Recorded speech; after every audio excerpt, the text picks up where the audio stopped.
কেন করেছিলেন? কেন করেছিলেন?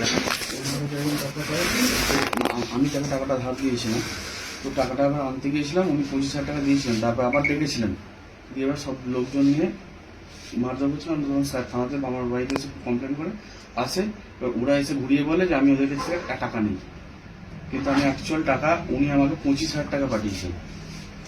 ঠিক আছে, পুলিশের পোশাক কোত্থেকে পেল? ওটা ভাই একজন ভাই একটা অফিসার ভাইকে গিফট করেছিল একে।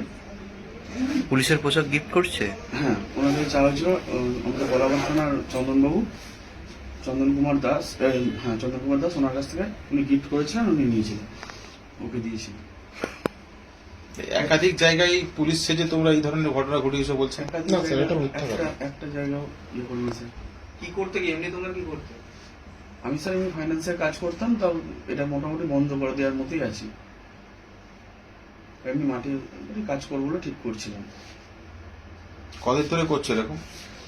এটা আমাদেরকে তো ডেকে নিয়ে গেল, গিয়ে এইভাবে করলো। কে ডেকে নিয়ে গেল? তো তখন তপন কুমার মজুমদার বিগত 3 দিন আগে। কে সে কে? স্যার আপনারা ওয়াচ করে দেখতে পারেন, ওরা অনেক টাকা এরকম মার্কেট থেকে ফিন তুলে বাইক ফিন বাইক বা অনেক মানুষের থেকে এরকম ভাবে চলছে রিংবাজি করেছে ওরা। তখন ও থাই করে তো ওটাকে খন্ডন স্যার।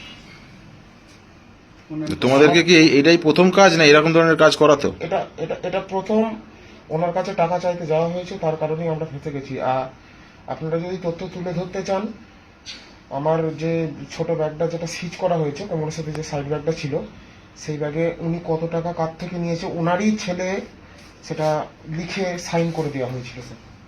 এই ব্যাগের মধ্যেই আছে। ওই ব্যাগের মধ্যেই আছে কাগজ দুটো। এই পুলিশের পোশাক পরে এরকম দুর্নীতি করবে, এটা কি করে এলো মাথায়? স্যার দুর্নীতি বলতে জাস্ট পড়েছিলাম, শখ হয়েছিল, এইটুখানি কারণে। দুর্নীতির কোনো ইয়ে নেই স্যার। একটা আইনের পোশাক তুমি পরতে পারো? না স্যার, ওটা আমার ভুল হয়েছে, আমি মেনে নিচ্ছি স্যার।